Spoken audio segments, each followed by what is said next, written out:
Henry Pleasant's music critic. Henry Pleasant's May 12, 1910 January 4, 2000 was an American music critic and intelligence officer. Early career.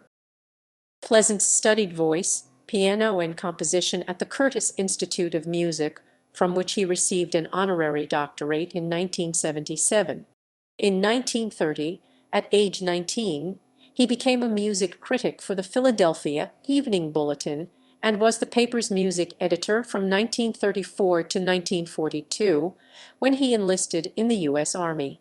In 1948–49, he re-entered the military as an Army liaison officer with the Austrian government.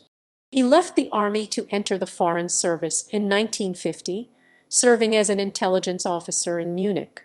From 1950 to 1956, he was the CIA station chief in Bern, and subsequently from 1956 until his retirement from the CIA in 1964, CIA station chief in Bonn.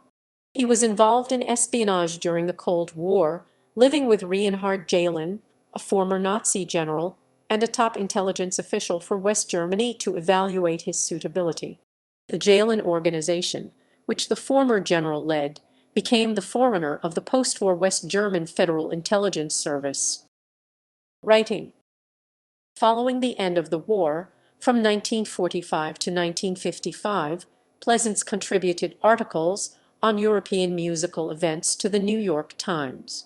He also wrote regularly for Opera Quarterly, was London editor for the magazine Stereo Review, and for 30 years, beginning in 1967, was the London music critic for the International Herald Tribune. In 1964, he retired from the service and settled in London with his wife, Virginia Pleasants, a harpsichordist and fortepianist.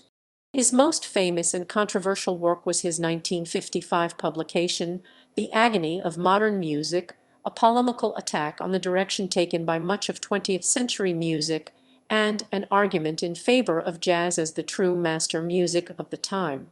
The book stated, "Serious music is a dead art. The vein which for 300 years offered a seemingly inexhaustible yield of beautiful music has run out.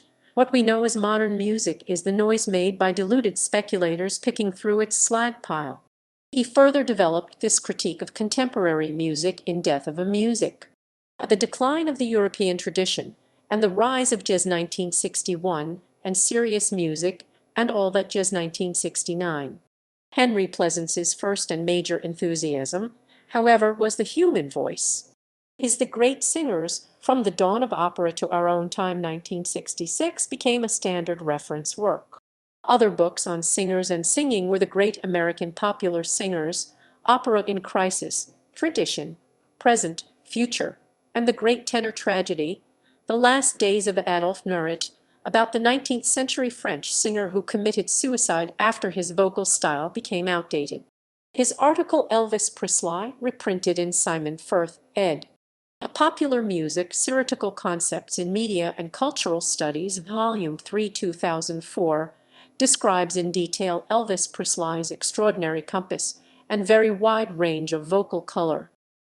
Henry Pleasant's lecture series.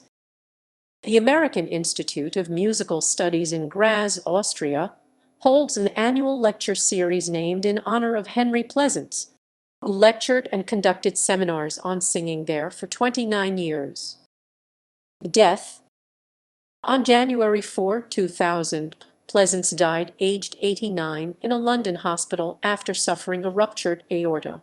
He was survived by his wife harpsichordist Virginia Pleasants 1911–2011, two sisters Constantia Bowditch of Peterborough, New Hampshire, and Nancy Logg of Clarksville, Tennessee, and a brother, William, of Bethel, Delaware 1911–2005.